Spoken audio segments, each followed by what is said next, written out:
رباه عفوك إني للنور مدت يداي نزعت أسرى.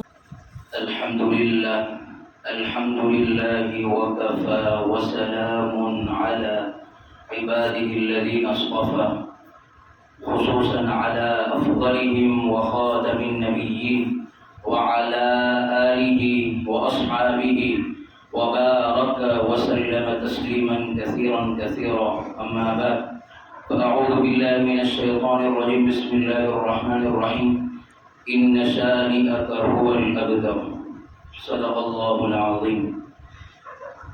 حضرت کا حکم ہے اس لیے میں آپ کے سامنے 5 منٹ سے زیادہ بیان نہیں کر سکتا.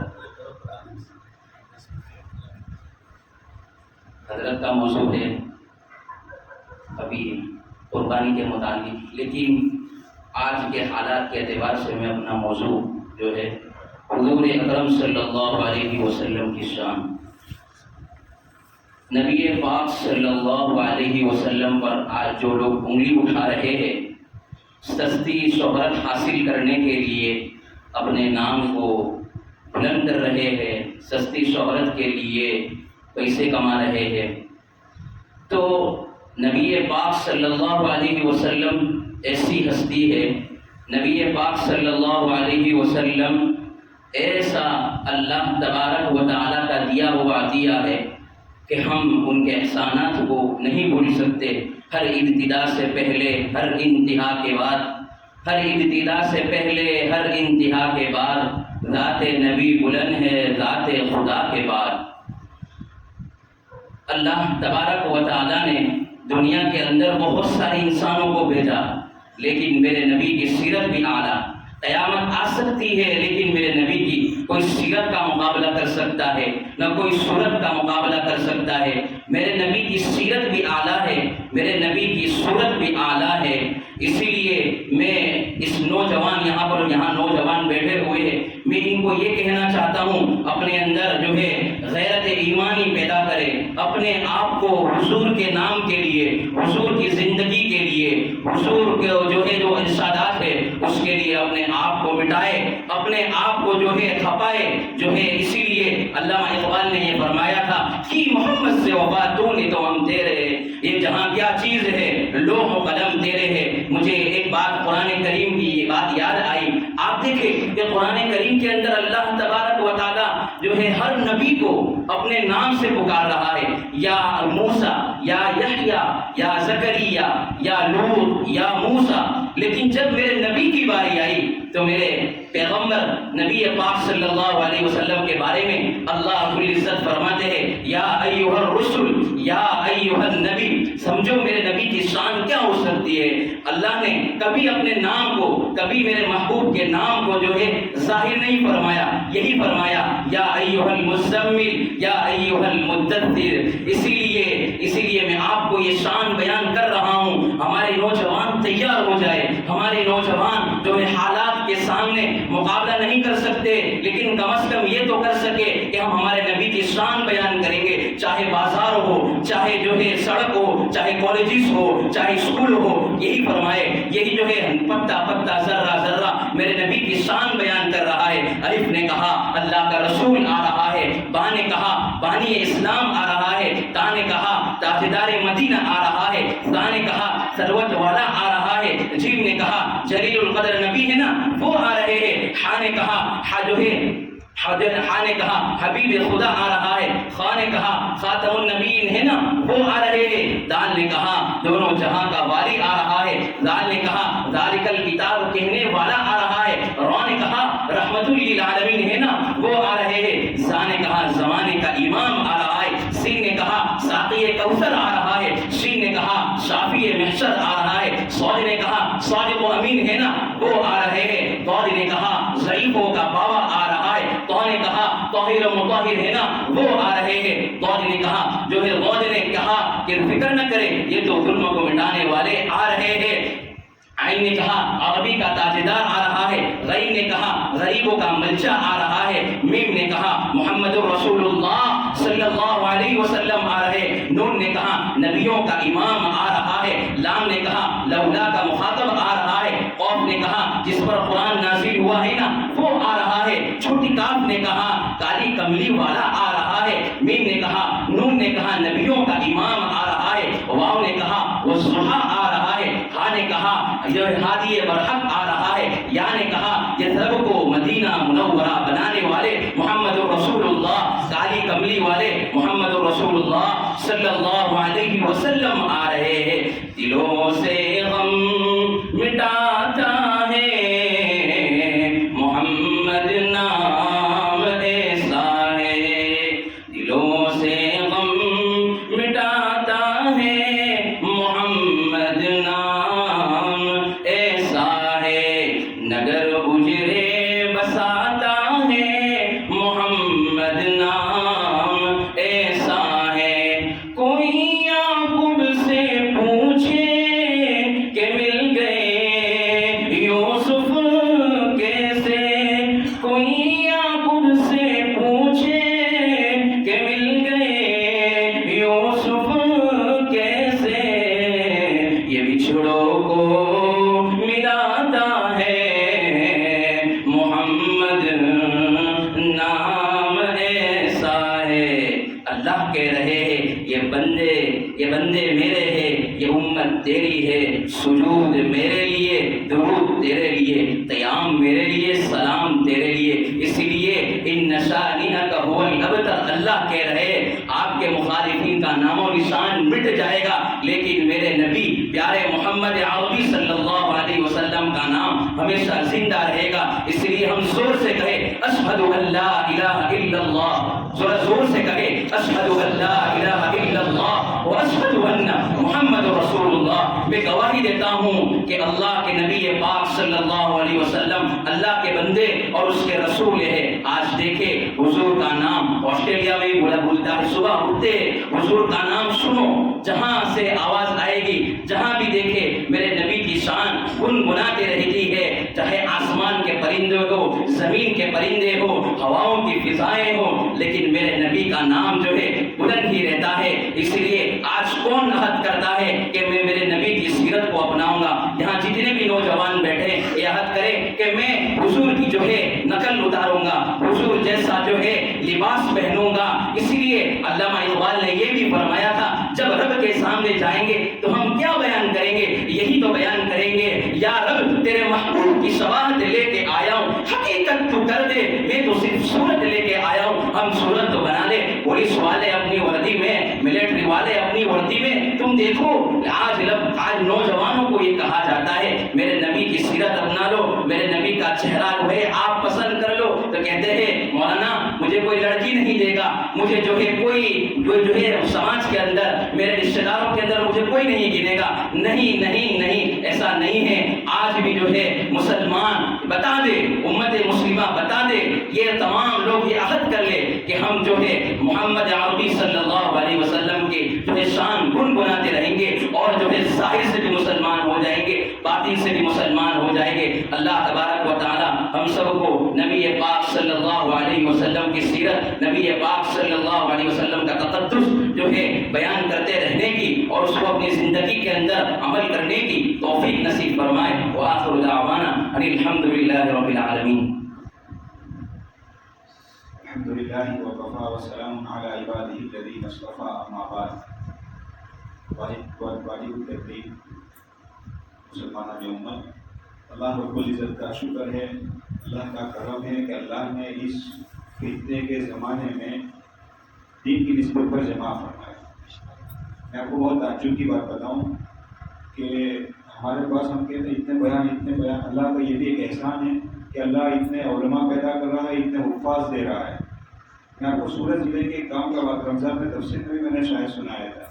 سورت ضلع کا ایک گاؤں ہے، 70 سال سے مسلم آبادی ہے، مسجد بھی ہے، آج تک ایک حافظ قرآن 70 سال میں نہیں بنا ہے۔ سورت ضلع کا گاؤں، بہار میں یہ، بنگال میں یہ سب سنتے آ رہے تھے، ہماری جماعتیں جا کے آ کر کارگزاری سناتی ہے۔ میں آپ کو، اور میں خود اس گاؤں میں گیا اور اس وہاں کے ملا ہوں، میں اس کے آپ کو سنا رہا ہوں۔ 70 سال ہوئے جہاں مسلمان آباد ہے، بڑا محلہ ہے، مسجد بھی ہے بڑی، لڑکیوں کا مدرسہ ہے، لیکن پورے گاؤں میں ایک بچہ بھی حافظ قرآن نہیں۔ اللہ کا کتنا احسان بھی ہے اور آپ پر ہے کہ اللہ نے اتنے حافظ دیے، اتنے عالم دیے، مدرسہ قریب، دعوت کی محنت، یہ سب اللہ کا کتنا مجھ پر اور آپ پر کرم ہے. میں آپ کو یہ سمجھانا چاہ رہا ہوں. اللہ ہمیں اس کی قدردانی کی توفیق عطا فرمائے. یہ اللہ والے در در جاتے ہیں، آج یہاں، کل وہاں، پرسوں یہاں. یہ کیوں چاہتے ہیں میرے بھائی؟ یہ سوئی ہوئی امت کو بیدار کرنے جا رہے ہیں.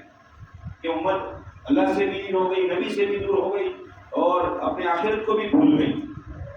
اتنے دنیا کرتے کرتے، بولتے بولتے، غیروں کے ساتھ رہتے رہتے ہم نے اپنے تشخص کو مٹا دیا، اپنی تہذیب کو ہم بھول گئے. یہ اللہ والے در در آج یہاں، کبھی دن میں 2 پروگرام، کبھی دن میں 3 پروگرام، جمعہ کو یہاں، رات میں یہاں، ہفتہ وار یہ درس، یہ قرآن کا حلقہ، یہ حدیث کا. یہ اللہ والے اللہ کی یعنی صحت میں، جان میں، مال میں، عزت میں، آبرو میں، وقت میں، صلاحیت میں برکت دے. زمانے میں ایک ولی تھے، چند سال پہلے ہماری ملاقات ہوئی تھی. امیر المومنین حضرت شیخ یونس صاحب رحمۃ اللہ علیہ کے ساتھی تھے، ہمدرد تھے. انہوں نے دعا دی تھی، میں بھی حضرت کے لیے اور آپ تمام کو بھی وہی دعا دیتا ہوں جو اتنے بڑے بزرگ نے مجھے دی تھی. یوں فرمایا تھا کہ اللہ آپ کے 4 آئین میں برکت عطا فرمائے. مجھے بھی تعجب کہ کیسی دعا دے رہے ہیں. اللہ آپ کے 4 آئین میں برکت عطا فرمائے، علم، عمل، عمر اور عزت. باقی کیا رہا ہمارے پاس؟ اللہ حضرت کے علم، عمل، عمر، عزت میں بھی اور میرے بھی، آپ کے بھی، سب کے 4 آئین میں برکت عطا فرمائے. حضرت کا آنا بار بار اور خاص طور پر آپ کی بستی سے خصوصی لگاؤ، خصوصی تعلق کہ جب بھی بلاتے ہیں حضرت اپنے وقت کو آگے پیچھے کر کے.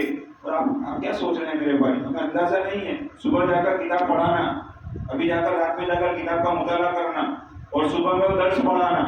یہ جو گزرتا ہے وہی جانتا ہے کہ کیسی ہوا ہمی کا وقت ہوتا ہے. اور پھر یہاں سے جانا، رات میں پہنچنا، بیوی، بچے، سماج، سب کچھ ہے، اور صبح پھر پڑھانا فجر کے بعد. یہ اللہ ہم کو امت کی طرف سے بہترین بدلہ عطا فرمائے. حضرت نے خود بیان میں فرمایا کہ میں سوئی ہوئی امت کو جگانے کے لیے کر رہا ہوں. اب ہمارے ہاتھ میں ہے میرے بھائی کہ ہم اس حضرت سے کیا لیتے ہیں. نشستن کھوستن برخاستن، نشستن کھوستن برخاستن. ایسا نہ ہو کہ آئے بیٹھے ماشاءاللہ بہت اچھا بیان ہوا اور یہاں سے ہاتھ اٹھا کر پلہ جھاڑ کر چلے گئے. ایسا نہ ہو. جب حضرت اتنی قربانی دے کر اور امت کو جگانے کے لیے اتنے کام کر رہے ہیں، اتنی مشقت اٹھا رہے ہیں، ہمارے ذمہ ہے کہ دین کی جو بھی بات سنیں. جیسا بھی مولانا نے فرمایا کہ وقت کا تقاضا ہے حضور کی سیرت کو ہم خود بھی اپنائیں اور امت تک بھی پہنچائیں. ابھی ہم نے وہ نہیں سنا، وہ سبری مالا جو وہاں کی پاپولر سپر اسٹار تھی ساؤتھ کی، اس نے کیسے اسلام قبول کیا. اس کی وجہ جو اس نے بیان فرمائی کہ لوگوں نے محمد کے بارے میں، قرآن کے بارے میں اتنا کہا کہ مجھے بھی یہ بات ہوئی کہ بھائی مجھے تو پڑھنا چاہیے کہ ہے کیا کہ لوگ اتنا بول رہے ہیں، اور اسی بات نے ان کو ہدایت دی. اب اگر مان لو کہ ہم ان کو پہنچانے والے بن جائے تو کتنا امت کا بڑا طبقہ اندر آ جائے گا. امیر المومنین حضرت شیخ یونس صاحب رحمۃ اللہ علیہ کی ایک اور بات یاد آ گئی. یوں فرمایا کہ میرا دل بھی یہ چاہتا ہے کہ جو اللہ کے باغی بنے ہوئے جو غیر مسلم ہیں سب کے سب اسلام میں داخل ہو جائیں. ہماری طرح ہماری جیسی نیت نہیں تھی. امیر المومنین وہ کہتے ہیں حدیث کے، کہا کہ میرا دل یہ چاہتا ہے تمام کے تمام غیر مسلم اسلام میں داخل ہو جائیں. اس لیے نہیں کہ ہماری میجورٹی ہو جائے گی، اس لیے نہیں کہ ہماری کثرت ہو جائے گی، لیکن میں اس لیے چاہتا ہوں کہ یہ تمام کے تمام اللہ کے بندے جہنم سے نکل کر جنت میں چلے جائیں. اس لیے میں چاہتا ہوں کہ تمام غیر مسلم اسلام میں داخل ہو جائیں. میرے بھائی یہ اللہ والوں کی فکر ہے. اور یہ قرآن حضرت کا ہماری بستی میں آنا، میں آپ کی تمام کی طرف سے، بستی والوں کی طرف سے حضرت کا شکریہ ادا کرتا ہوں کہ حضرت وقتاً فوقتاً تشریف لاتے رہتے ہیں اور ہمارے مردہ دلوں کو زندہ کرنے کی فکریں کرتے ہیں اور دین کی باتیں بتاتے ہیں. ہماری ذمہ داری ہے حضرت جو بھی بتائے، جو بھی بیان کرے، ہم خود بھی عامل ہو، اس پر عمل کرنے والے بنے اور امت تک بھی اس کو پہنچائے. اور جیسے بھی مولانا نے اس سے پہلے فرمایا، ابھی ضرورت ہے کہ ہم اس سیرت کو خود اپنی زندگی میں لائیں اور دوسروں کے سامنے نبی کی پاکیزہ سیرت کو پیش فرمائیں.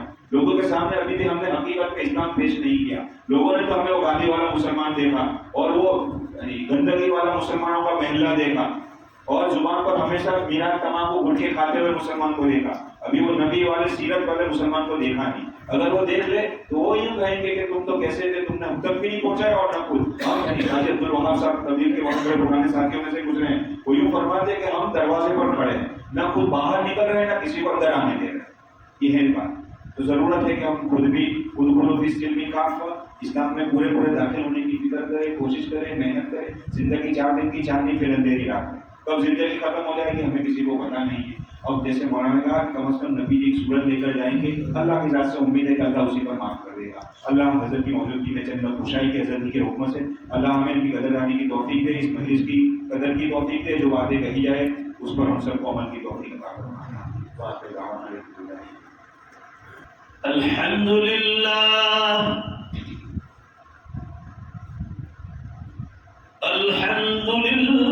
نحمده ونستعينه ونستغفره ونستغفره ونؤمن به ونتوكل عليه ونعوذ بالله من شرور أنفسنا ومن سيئات أعمالنا من يهدي الله فلا مضل له ومن يضلله فلا هادي له ونشهد أن لا إله إلا الله وحده لا شريك له ونشهد أن سيدنا ومولانا محمدا عبده ورسوله قال الله تبارك وتعالى في القرآن المجيد والفرقان الحميد أعوذ بالله من الشيطان الرجيم بسم الله الرحمن الرحيم فلما بلغ معه السعي قال يا بني إني أرى في المنام أني أذبحك فانظر ماذا ترى قال يا أبت افعل ما تؤمر ستجدني إن شاء الله من الصابرين فلما أسلما وتله للجبين وناديناه أن يا إبراهيم قد صدقت الرؤيا إنا كذلك نجزي المحسنين وقال الله تبارك وتعالى لن ينال الله لحومها ولا دماؤها ولكن يناله التقوى منكم كذلك سخرها لكم لتكبروا الله على ما هداكم ولعلكم تشكرون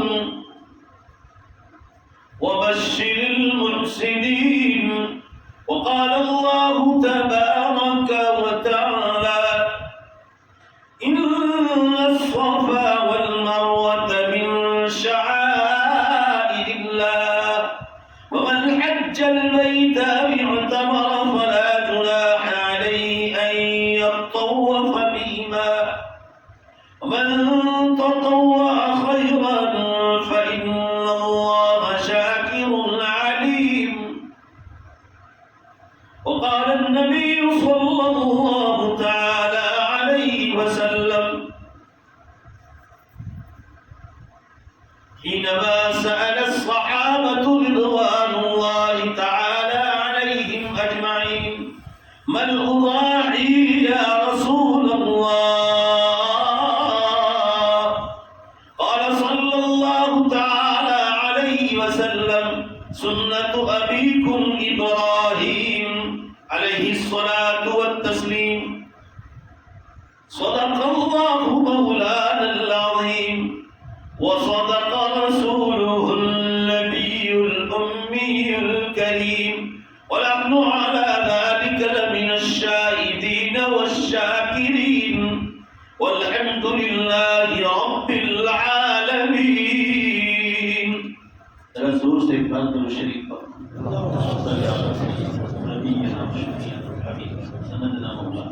محمد صلی اللہ علیہ وسلم بزرگان محترم عزیز نوجوانوں اس وقت آپ دو علماء کرام کو سن چکے ہیں پہلے جو آپ کے سامنے تقریر کر رہے تھے وہ مولانا ابرار صاحب کڑی والا ہیں یہ راندیر کے رہنے والے ان کے والد صاحب بہت نیک ہیں پولیس کرائم برانچ میں وہ چاہتے تو اپنی اولاد کو پولیس کھاتے میں ڈال سکتے تھے، بیٹی کو بھی اس میں ڈال سکتے تھے. اگر ان کی زندگی میں علماء کرام کی مجلسیں تھیں، علماء سے ملاقات تھی، ان سے تعلقات تھے، تو بیٹی کو بھی عالم بنایا. اور یہ آپ کے سامنے ہے ماشاءاللہ، بیٹے کو بھی عالم بنایا. بھائی زور سے بولو نا، بات سمجھ میں آ رہی ہے؟ انہوں نے بہت دور کی سوچی کہ دنیا تو فنا ہونے والی ہے، روزی کا مالک تو اللہ ہے. تو بیٹے کو بھی عالم بنایا اور بیٹی کو بھی عالمہ بنایا. یہ ہمارے لیے ایک سبق لینے جیسی چیز. آج ہم لوگ دیندار ہوتے ہوئے بھی اولادوں کو مدرسوں میں بھیجنے کے لیے تیار. کرائم برانچ یعنی پولیس کھاتے میں بہت اونچا مقام ہے کرائم برانچ، اس میں وہ ہیڈ ہے ان کے والد. مگر ماشاءاللہ صوم و صلات کے، نماز روزوں کے بڑے پابند ہیں. کوئی زور سے بے شک بولو نا، یہ بڑی نعمت ہے کہ نہیں؟ اللہ تعالیٰ ہم سب کو بھی توفیق عطا فرمائے. اور دوسرے جو عالم آپ کے سامنے تقریر کر رہے تھے، آپ کے جامعہ حقانیہ کے محتمم حضرت مولانا جنید صاحب ہے، جن سے آپ واقف ہیں ماشاءاللہ. دونوں سے مختصر صحیح مگر بہت کام کی باتیں ہمیں اور آپ کو ملی. مولانا جنید صاحب نے آپ کو بتلایا کہ علماء کرام جو آتے ہیں، کوئی بھی عالم ہو، اللہ کی کتنی بڑی نعمت ہے. ایک ایسا گاؤں سورت ضلع کا کہ 70 برس میں ایک بار بھی تراویح نہیں ہوئی، کتنی بری چیز. اور یہ وہ ہمارا ماحول ہے جہاں علماء آ رہے ہیں، دعوت و تبلیغ کا کام ہو رہا ہے، خانقاہی نظام چل رہا ہے، علماء حق کی کتابیں پڑھنے کا ماحول ہے. وہاں یہ عالم ہے، یعنی دیا کے نیچے اندھیرا جس کو کہا جائے. مولانا نے ان کو میسیج دیا کہ علماء کرام سے، ان کی مجلسوں سے فائدہ اٹھانا چاہیے اور دین کے ماحول میں رہنا چاہیے، جس سے آدمی کو آخرت کی فکر پیدا ہو. مولانا ابرار صاحب نے ان کو بتایا آپ کو کہ ہماری شکل و صورت داڑھی کے ساتھ حضور صلی اللہ علیہ وسلم جیسی ہونی چاہیے. کہ بھائی پولیس والے کی الگ وردی ہوتی ہے، گیس کمپنی میں کام کرنے والے کی الگ وردی ہوتی ہے. ذرا زور سے بولو، بے شک مسلمان کی بھی وردی، زور سے بولو نا بھائی. یہ ہے چہرے پر سنت رسول کا ورد، لباس کا اسلامی طریقے کے مطابق. اللہ ان دونوں علماء کی باتوں سے ہمیں جو ہے عمل کی زندگی میں لانے کی توفیق عطا فرمائے. اس وقت مجھے زیادہ تر قربانی کے بارے میں اور کچھ کم حج کے بارے میں بتلانا ہے. حج کے بارے میں کم اس لیے میں نے کہا کہ حج کے بہت سارے پروگرام ہو گئے، عملی طور پر ارکان اور احکام بتلائے جا چکے ہیں. اور زیادہ تر جو ہمارا سابقہ پڑے گا ابھی، یہ جو حج میں جانے والے ہیں وہ تو چلے جائیں گے، نکل بھی گئے ہوں گے. مسئلہ ہماری سب کی قربانی کا ہے.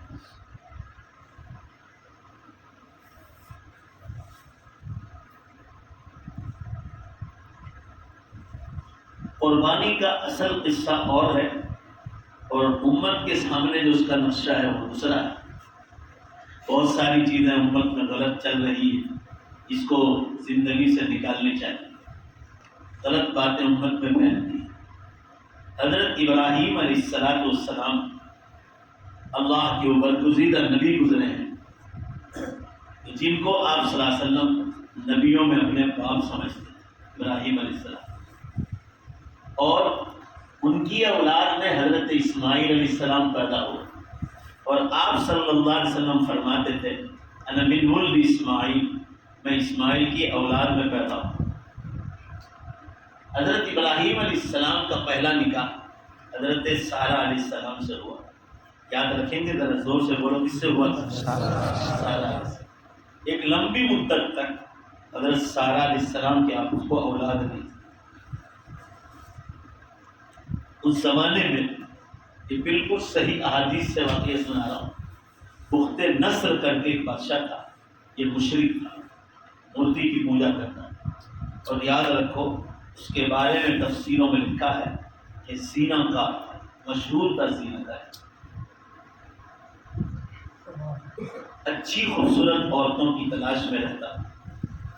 ذرا زور سے آمین کہو. اللہ ہمیں زنا کے خیال سے بھی بچائے. آج کل یہ گناہ بہت پھیل رہا ہے، موبائل کی لائن سے بہت پھیل رہا ہے. ابھی میں مسجد السلام میں نماز پڑھنے کے لیے گیا یوسف بھائی کے گھر سے، تو راستے میں راؤنڈ لگا ہے سواگت میں، بلڈنگوں کے بیچ میں بیٹھک لگی ہے. اور جوان جوان لڑکیاں عورتیں، دیکھا کہ کوئی عورت اور بیٹی ایسی نہیں تھی جس کے ہاتھ میں موبائل نہیں، یہی لے کر بیٹھے تھے۔ ایک زمانہ تھا کہ لوگ عشاء کے بعد محلوں میں بیٹھتے تھے، جوان ہو یا بوڑھے ان کے ہاتھ میں تسبیحات ہوتی۔ زمانے کا فرق کہ قرب قیامت مغرب سے پہلے بھی یہ منظر دیکھا اور ابھی عشاء پڑھنے گیا تو بھی یہ منظر۔ اللہ تعالیٰ ہماری ماں بہنوں کی حفاظت۔ میں نے ابھی بھروچ میں جمعہ پڑھایا، بہت بڑا مجمع تھا، میں نے ان کے سامنے ٹائمز آف انڈیا کی رپورٹ بتائی، انڈیا کا سب سے اونچا اخبار ہے، اور کھلے دل سے اس نے بتلایا کہ 8 لاکھ مسلم لڑکیوں نے یہ پچھلے 8 برس میں اسلام چھوڑا۔ یہ کالج یونیورسٹیوں میں جو آزادیاں دی جاتی ہیں اس کی بنیاد۔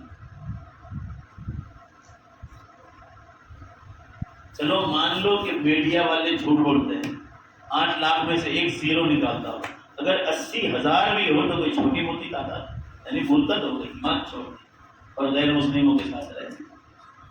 اللہ تعالیٰ آنے والی نسلوں کی حفاظت کرے۔ آپ نے اس لیے بیٹیاں پیدا کی اب غیروں کے حوالے کرو۔ سوچ لو ذرا ہمارے حالات کیسے چل رہے۔ میں یہ عرض کرنا چاہ رہا تھا حضرات کے سامنے، یہ بخت نصر کر کے جو ابراہیم علیہ السلام کے زمانے میں حکومت کرنے والا بادشاہ تھا، یہ زینہ کار تھا۔ عیاشی کے سارے مراحل ان لوگوں کے لیے آسان ہوتے ہیں، اسباب بھی بہت آسان۔ حضرت ابراہیم علیہ السلام کی جو پہلی بیوی ہے حضرت سارہ، یاد رکھنا قصہ یہاں سے شروع ہوتا ہے، یہ بہت خوبصورت عورت ہے۔ بادشاہ کے کانوں تک بات پہنچی کہ ابراہیم علیہ السلام جو لوگوں کو ایک اللہ کی طرف بلاتے ہیں اس کی بیوی بڑی خوبصورت ہے۔ تو باقاعدہ اس نے ابراہیم علیہ السلام پر وارنٹ ہی جاری کر دی کہ اپنی بیوی کو ہمارے دربار میں بھیجو۔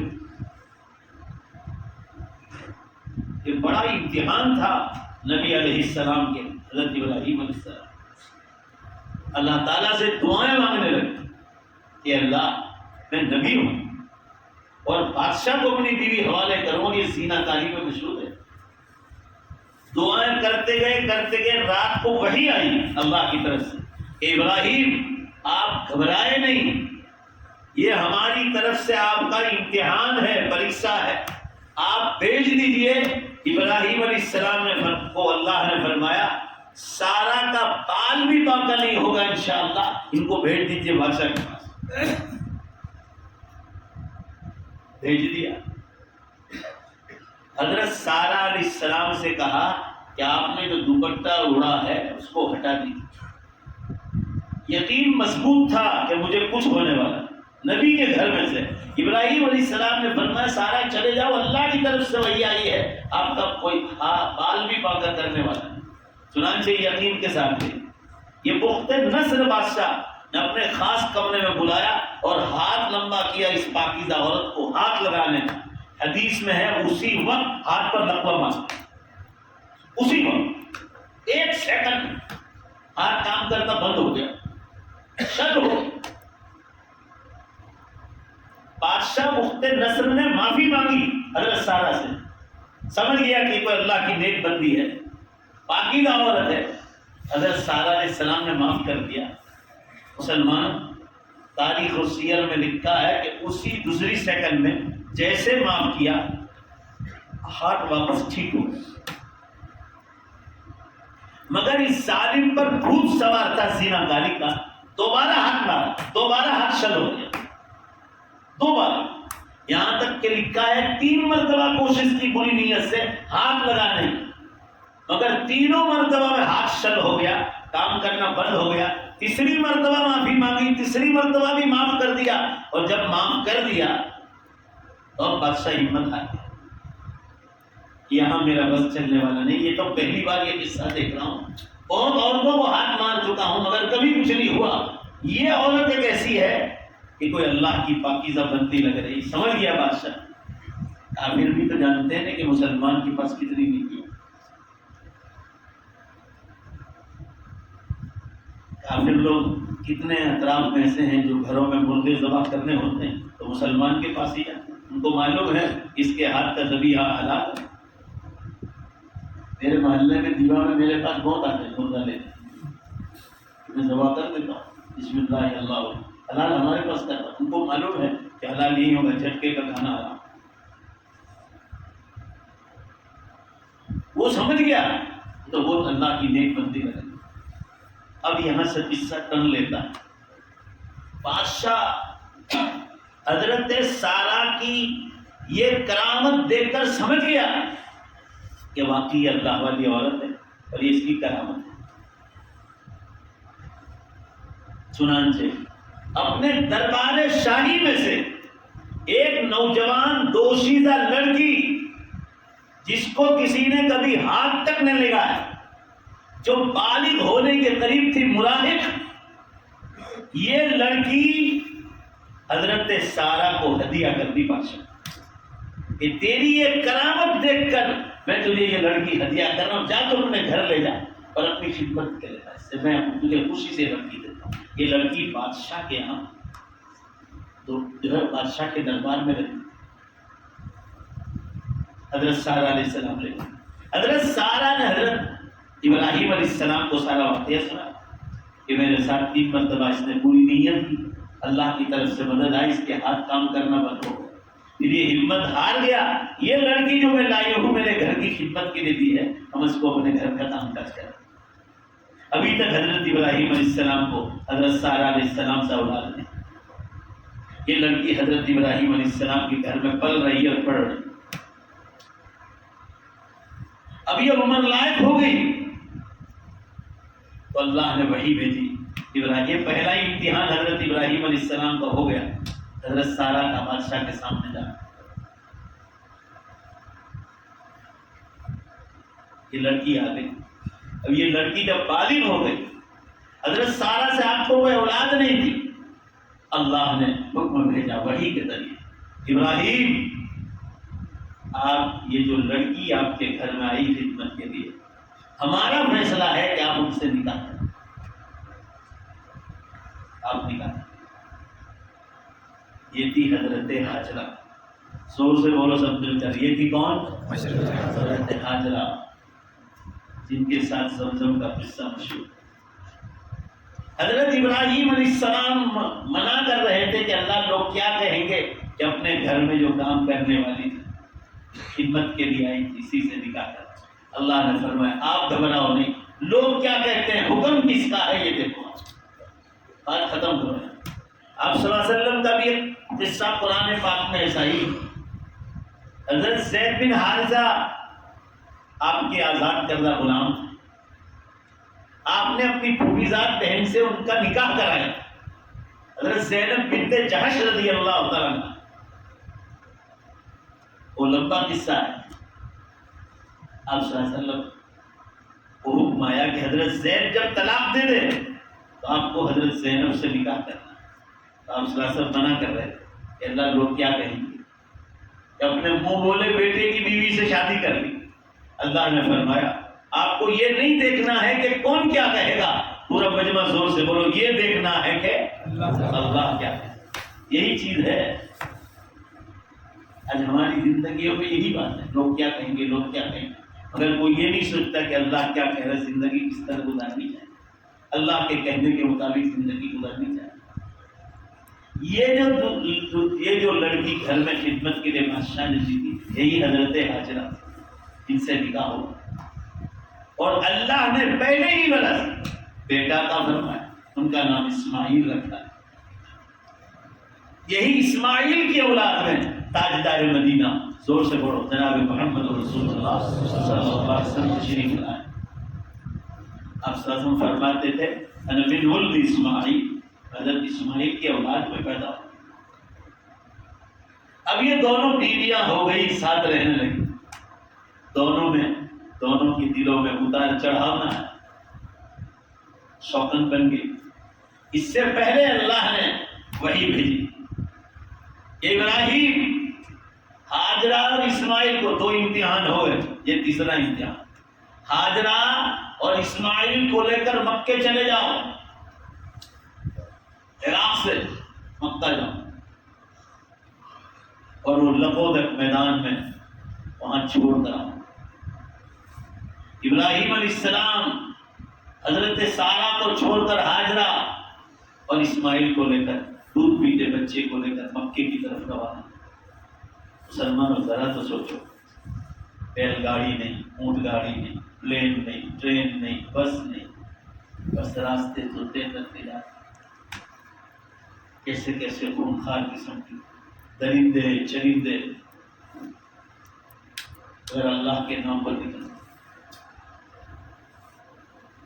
مکہ پہنچ گئے کئی مہینوں کے بعد،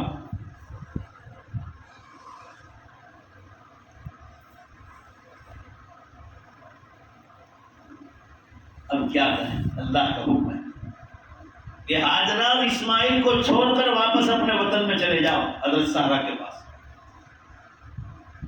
آنکھ میں آنسو بھرا ہے، دودھ پیتے بچے کو کہاں چھوڑ، دودھ پیتا بچہ، جوان بیوی، یہاں نہ کوتک میدان ہے، نہ گھاس، نہ تنکا، نہ بارش، پہاڑ، خونخوار قسم کے درندے اور چرندوں کی آواز آئے، کوئی بستی نہیں۔ مکہ کعبۃ اللہ تو مٹی کے نیچے دم گیا ہوا تھا، یہاں کوئی بستی نہیں، اور ان پہاڑیوں کے بیچ حضرت ہاجرہ اور اسماعیل کو چھوڑنا کوئی آسان تھا۔ قرآن کہتا ہے، قرآن کہ نبیوں کے دل، بولو زور سے، بے شک ساری امت سے نرم ہوتی۔ حضور اکرم صلی اللہ علیہ وسلم کے بارے میں فرمایا، اے نبی، وَلَوْ كُنْتَ فَظًّا غَلِيظَ الْقَلْبِ لَانفَضُّوا مِنْ حَوْلِكَ۔ اے نبی محمد صلی اللہ علیہ وسلم، اگر آپ کا دل مبارک سخت ہوتا تو یہ صحابہ کرام آپ کے ہاتھ پر ایمان لاتے۔ قرآن کہتا ہے کہ آپ کا قلب مبارک، زور سے بولو، کیسا تھا؟ نبیوں کے دل نرم ہوتے، ہم سے زیادہ۔ ہم اپنی بیوی کو کسی جنگل میں چھوڑنا پسند نہیں کرتے۔ ابراہیم علیہ السلام جیسی عظیم شخصیت اور انبیاء میں جن کا نام ہے، آپ صلی اللہ علیہ وسلم جن کو باپ سمجھتے تھے نبیوں، وہ اپنی بیوی بچے کو کیسے چھوڑ، مگر حکم اللہ کا، چپ چاپ بیوی اور بچے کو چھوڑ کر وہاں سے نکل گئے۔ حضرت سارہ نے بچے کو نیچے چھوڑا اور دوڑی پیچھے، اور پیچھے سے دامن پکڑا اور یہ فرمایا، تم ہمیں یہاں کہاں چھوڑ کر؟ ابراہیم علیہ السلام کی مبارک آنکھوں میں آنسو ٹپک پڑے، کچھ بول نہیں پائے۔ تھوڑی دیر کے بعد حضرت ہاجرہ ہی نے پوچھا، وَإِذًا حُكْمُ رَبِّكَ، کیا یہ اللہ کا حکم ہے؟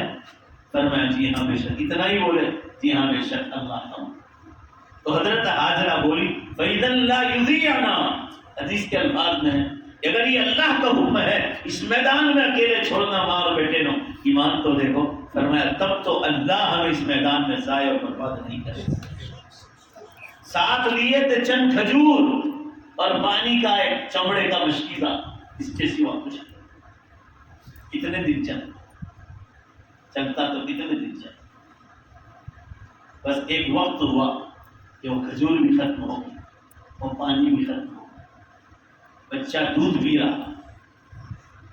حضرت ہاجرہ پانی کی تلاش میں، یہاں دو پہاڑیاں تھیں، ذرا زور سے بولو، صفا اور، بس یہ اس لیے بلوا رہا ہوں تاکہ سبق یاد ہو جائے۔ اس وقت آج بھی اونچی ہے، اس وقت تو بڑی کافی اونچی تھی، اب تو کعبۃ اللہ اوپر آ گیا، عمارتیں اوپر آ گئی۔ اوپر چڑھ کر دیکھ رہی کہ کوئی چرندہ پرندہ نظر آئے پانی پینے کے لیے، تو میں وہاں یہ مشکیزہ لے کر جاؤں اور میں پانی بھر لوں اور میں بھی پیوں اور میرے دودھ پیتے بچے کو پیوں۔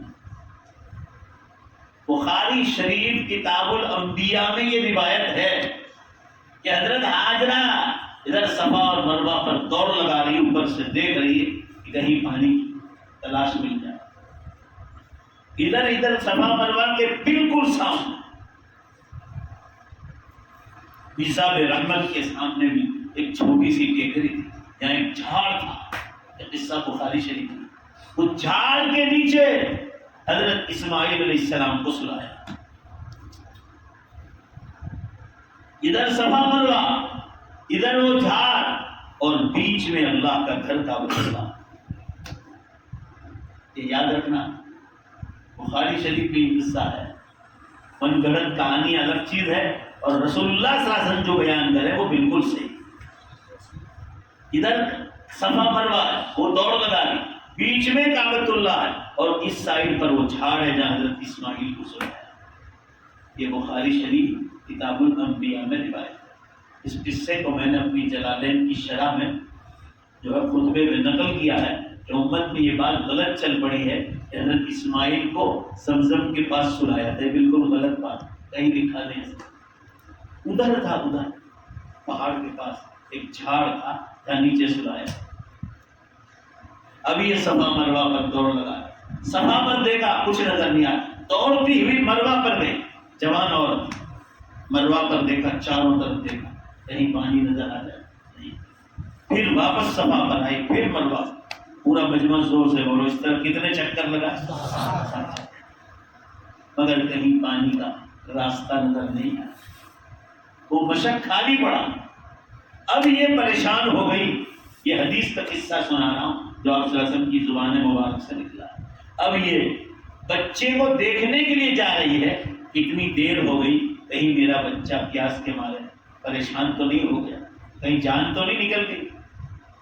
یہ صفا مروہ سے ہٹ کر بیچ میں کعبۃ اللہ ہے، ذرا زور سے بولو سب مل کر، بیچ میں، اور کعبۃ اللہ کے سامنے زمزم ہے۔ اس کو پار کرتی ہوئی بیٹے کو دیکھنے کو جا رہی، ابھی کعبۃ اللہ کے پاس ہی پہنچی ہے، بخاری شریف کتاب الانبیاء میں ہے، فَإِذًا هُوَ جِبْرِيلُ، وہ حضرت جبریل علیہ السلام کھڑے۔ پورا مجمع زور سے بولو، کعبۃ اللہ کے پاس کون کھڑا؟ جبریل علیہ السلام۔ حدیث پاک میں ہے حضرت جبریل علیہ السلام نے جیسے حضرت ہاجرہ قریب آئی، اپنا پر مارا، پر جناح یا اپنا پاؤں مارا، راوی کو شک ہے، دونوں میں سے ایک مارا جبریل علیہ السلام نے، اور وہاں سامنے کعبۃ اللہ کے سامنے یہ پانی کا چشمہ پھوٹ پڑا جس کو آپ زمزم۔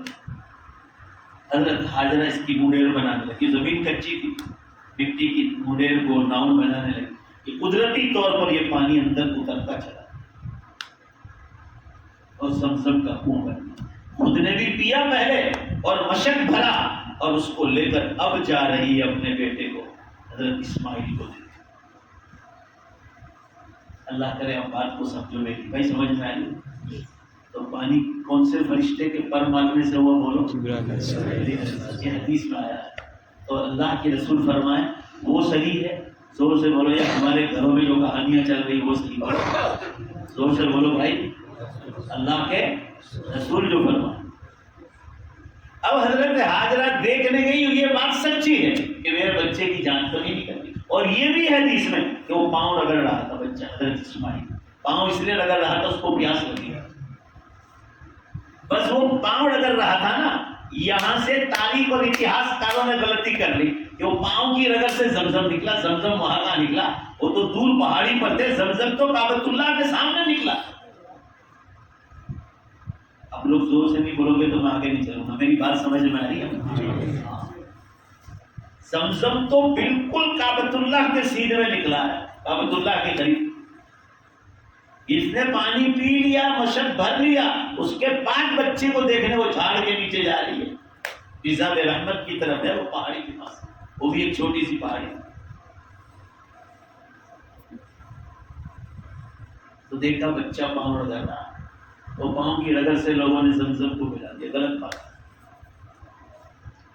زمزم تو حضرت جبریل علیہ السلام کے قدم مبارک سے نکلا کہ یہ بچہ کتنی عزت والا تھا حضرت اسماعیل، اور ماں حضرت ہاجرہ کتنی عزتوں والی تھی کہ اللہ نے اس عورت کے لیے، اس کے پانی کے لیے، اس کی پیاس بجھانے کے لیے، دونوں ماں بیٹے کی پیاس بجھانے کے لیے زور سے بے شک بولو جبریل کو آسمانوں سے علیہ السلام۔ اس میں تو حضرت ہاجرہ اور حضرت اسماعیل کی عزت بڑھ جاتی ہے کہ ان کے پانی کے لیے اللہ نے جبریل امین کو بھیجا۔ اب پانی بھی پلایا حضرت اسماعیل کو، اور واپس جو اپنی جگہ تھی کعبۃ اللہ کے پاس جہاں وہ ٹھہری تھی، وہیں بچے کو واپس لے آئے۔ ابراہیم علیہ السلام وطن چلے گئے حضرت سارہ کے پاس۔ اب یہ بخاری شریف کا پورا قصہ ہے کتاب الانبیاء۔ حضرت ابراہیم برس میں 2 بار تشریف لاتے تھے دیکھنے کے لیے کہ حاجرہ کی کیا حالت ہے، اسماعیل کی کیا حالت ہے. بار بار آتے تھے، بار بار. اور اتنی بار آئے کہ حضرت اسماعیل علیہ السلام جوان ہو گئے، مکے ہی میں جوان.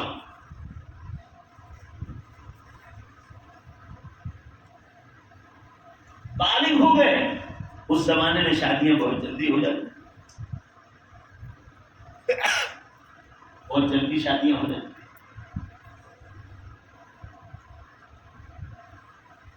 ابراہیم علیہ السلام ایک مرتبہ آئے مکہ شریف. حضرت حاجرہ کا گھر معلوم تھا، جھونپڑی بنی ہوئی تھی سیدھی ساتھ. دروازے پر دستک دی، سلام کلام. ہر سال ملتے تھے اپنی بیوی حضرت حاجرہ سے. پوچھا کہ اسماعیل کہاں؟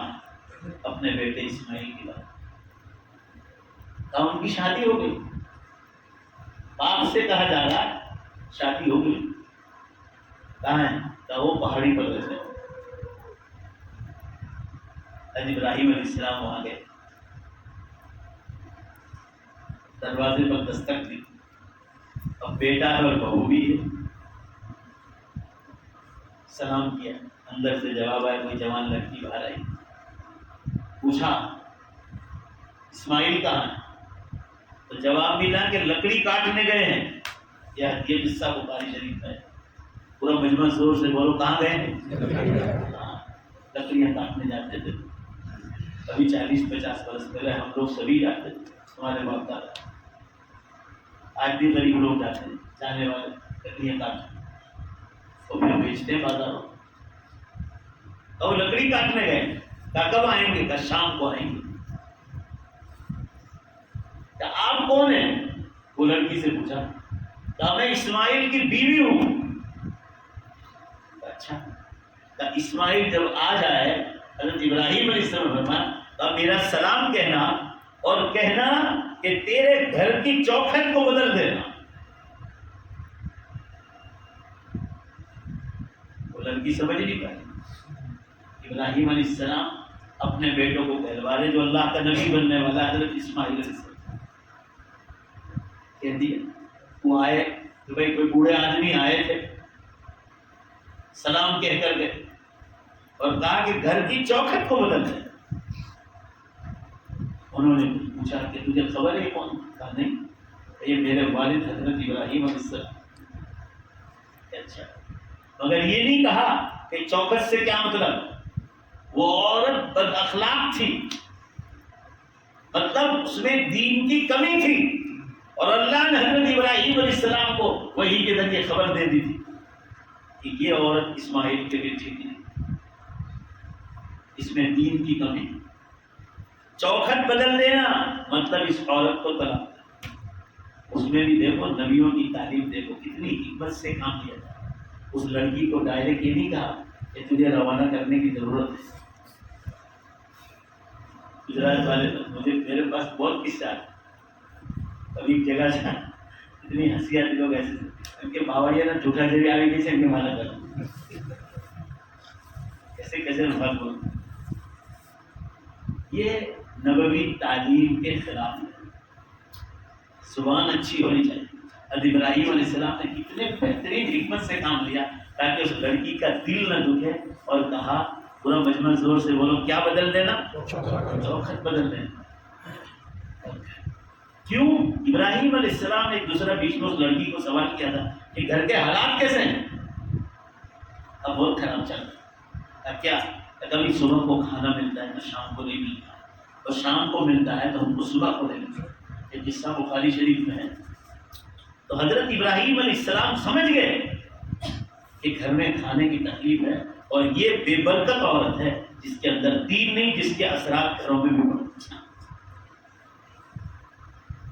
اس لیے آپ صلی اللہ علیہ وسلم نے امت محمدیہ کے نوجوانوں سے کہا تم کا المرأۃ لاربع، عورت سے 4 چیزیں دیکھ کر شادی کی جائے. لمالها ولجمالها ولحسبها ولدینها فاظفر بذات الدین تربت یداک. عورت میں مال دیکھے، جمال دیکھے، خوبصورتی، عورت کا خاندان اچھا ہو، اور نمبر 4 پر فرمایا دیندار۔ زور سے بولو بھائی، نمبر 4 پر کیا فرمایا؟ دینداری کو پوزیشن دینا، ورنہ تیرے ہاتھ کیچڑ میں آلودہ ہو جائے، یعنی تو پریشان ہو جائے گا، اور عورت تیری دیندار نہیں ہوگی۔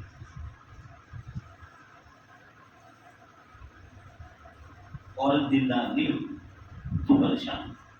دیکھو تو پہلی جو 3 چیز ہے نا، مال، عورت کا مال ہمارے کیا کام کا، وہ بھی تو ایسی چیز ہے کہ مال تو اللہ تعالیٰ کبھی بھی چھین لیتا ہے۔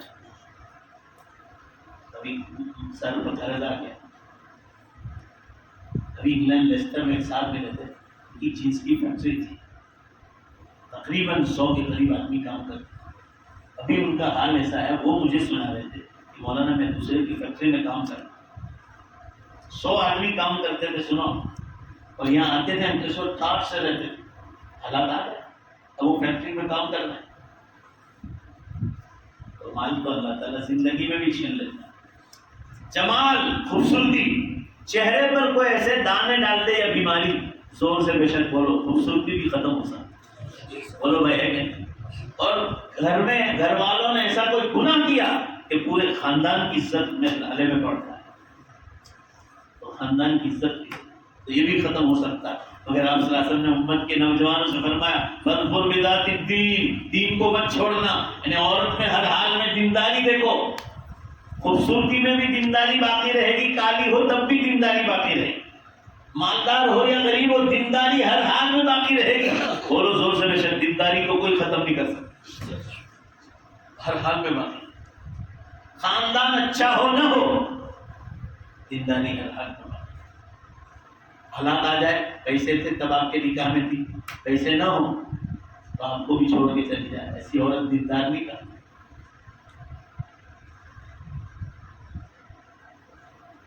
تو حضرت ابراہیم علیہ السلام نے اس عورت سے کہا کہ اسماعیل آ جائے تو کہنا گھر کی چوکھٹ کو بدل۔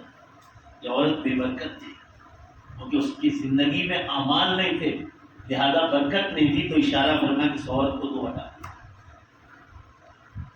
دوسرے سال حضرت ابراہیم علیہ السلام دوبارہ آئے تو یہ دیکھو دھیان سے سنو، حضرت ہاجرہ کا انتقال ہو گیا، زور سے بولو حضرت ہاجرہ کا۔ حضرت اسماعیل تو نوجوان ہو، اس زمانے میں 10-11 سال میں جوان ہو جاتے،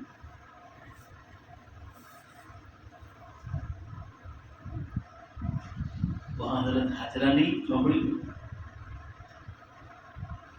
وہ گھر معلوم تھا حضرت اسماعیل کا، وہاں پہنچے، سلام کیا، اندر سے جوان لڑکی آئی، اب یہ لڑکی دوسری تھی، پوچھا آپ کون؟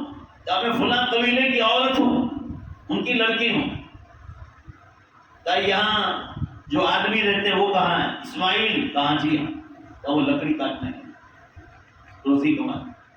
کہا کب آئیں گے؟ کہا کہ وہ شام تک آ جائیں۔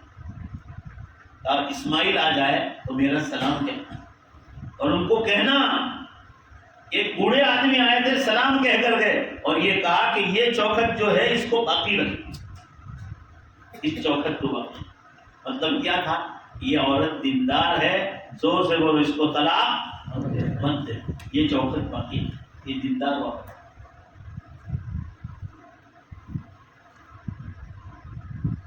100 لڑکی میں سے ایک دیندار لڑکی ملنا مشکل، سب فیشن ہے۔ آج کی لڑکیوں کو کون دیندار ہے؟ بالوں میں کلر کرنے والی، ناخن پر پالش کرنے والی، بلیچ کرنے والی، جینس پینٹ اور جرسیاں پہننے والی، مردوں کی طرح بالوں کو سنوارنے والی، دنیا بھر کے تماشے کرتی، موقع مل جائے تو ڈانس کر لے، الا ماشاء۔ کہنے کا منشا یہ ہے آپ حضرات کے سامنے، عورت کا دیندار ہونا بہت ضروری ہے۔ چنانچہ حضرت ابراہیم علیہ السلام کہہ کرتے رہے، اسماعیل شام کو آئے، یہ دوسری بیوی نے آ کر جب وہ آئے تو کہا کہ ایک بوڑھے آدمی آئے تھے، سلام کہہ کر گئے، اور یہ کہا کہ اس چوکھٹ کو باقی رکھنا۔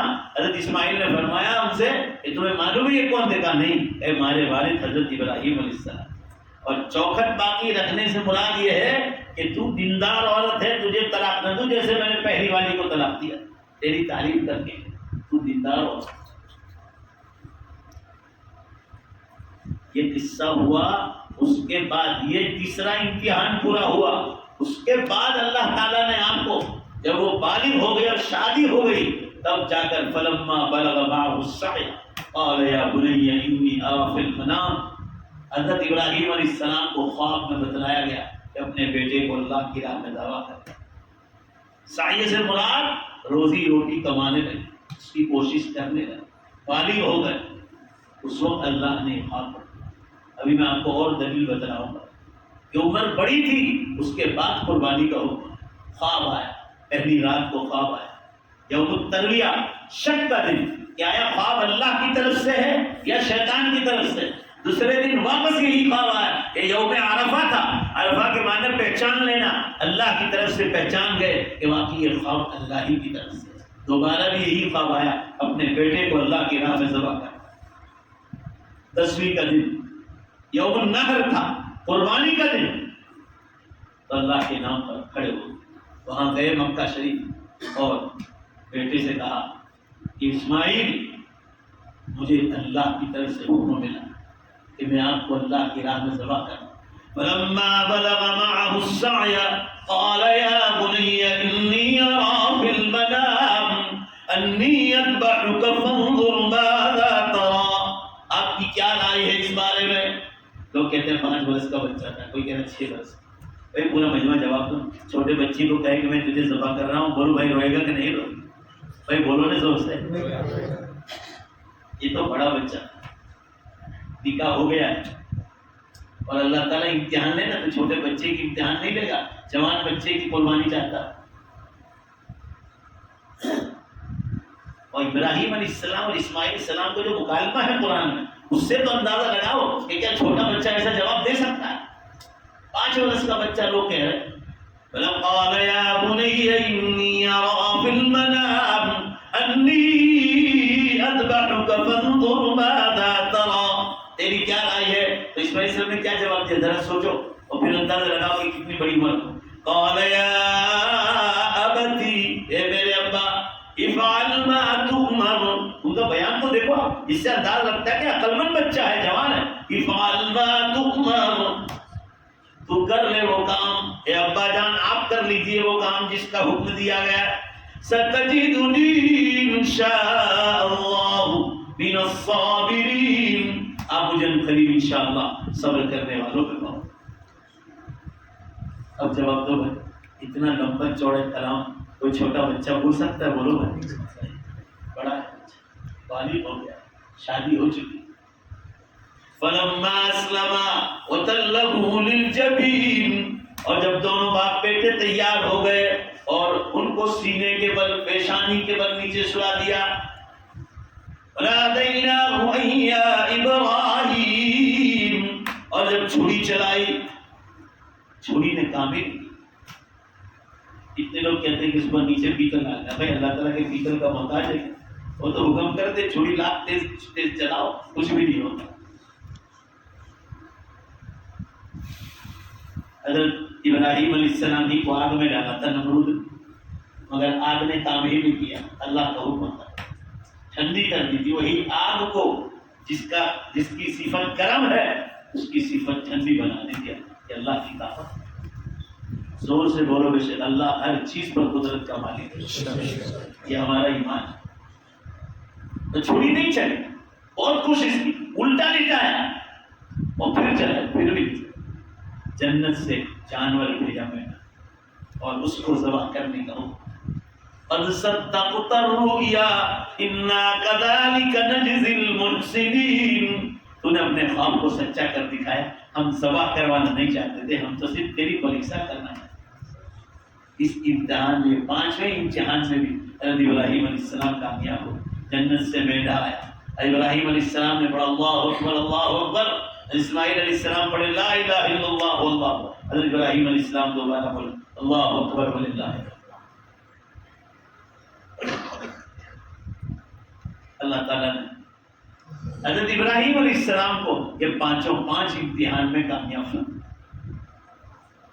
اب حکم آیا جس مسلمان پر, جس پر صدقہ فطر واجب, اس پر قربانی واجب. اور قربانی واجب ہو جائے تو حکم آیا کہ بڑے جانور میں 7 حصے کرو اور چھوٹے جانور میں 1 حصہ، اور گوشت کے 3 حصے کرو، 1 حصہ خود بھی کھاؤ چاہے بڑا جانور یا چھوٹا جانور، دوسرا حصہ اپنے قریبی رشتہ دار، دور کے رشتہ دار، سسرالی رشتہ دار، اور اس میں دوست احباب بھی آتے، آپ کے جان پہچان بھی آتے دوسرے حصے، اور تیسرا حصہ ہے فقیروں اور غریبوں کا۔ ذرا زور سے بولو پورا مجمع، تیسرا حصہ کس کا؟ یہ دینا پڑے گا، چاہے بکرا ہو، چاہے گھیٹا ہو، مینڈا ہو، کچھ بھی حکم ہے اللہ، فقہاء نے واجب لکھا ہے کہ نہیں دو گے تو اللہ تمہاری نیکیوں میں سے کمی کرے۔ 1 حصہ خود کھاؤ، دوسرا حصہ رشتہ دار، اور تیسرا حصہ غریب اور فقیر۔ ہمارے یہاں عام طور پر گجرات میں بڑے کا گوشت تو تقسیم کر دیتے ہیں، مگر جو رات دن پورا سال بکرے کا گوشت کھاتے ہیں انہی لوگوں کی شکایتیں ہیں کہ وہ تیسرا حصہ بھی فقیروں کا کھائے، بھیجتے ہیں تو صرف مالداروں کے یہاں، کیونکہ ان کے یہاں سے گوشت آئے تو میرے یہاں سے بھی گوشت جائے، اس کو گوشت کی کیا ضرورت ہے؟ ایسا تو کوئی حکم ہے نہیں کہ کسی مالدار نے بھیجا تو آپ بھی بھیجو۔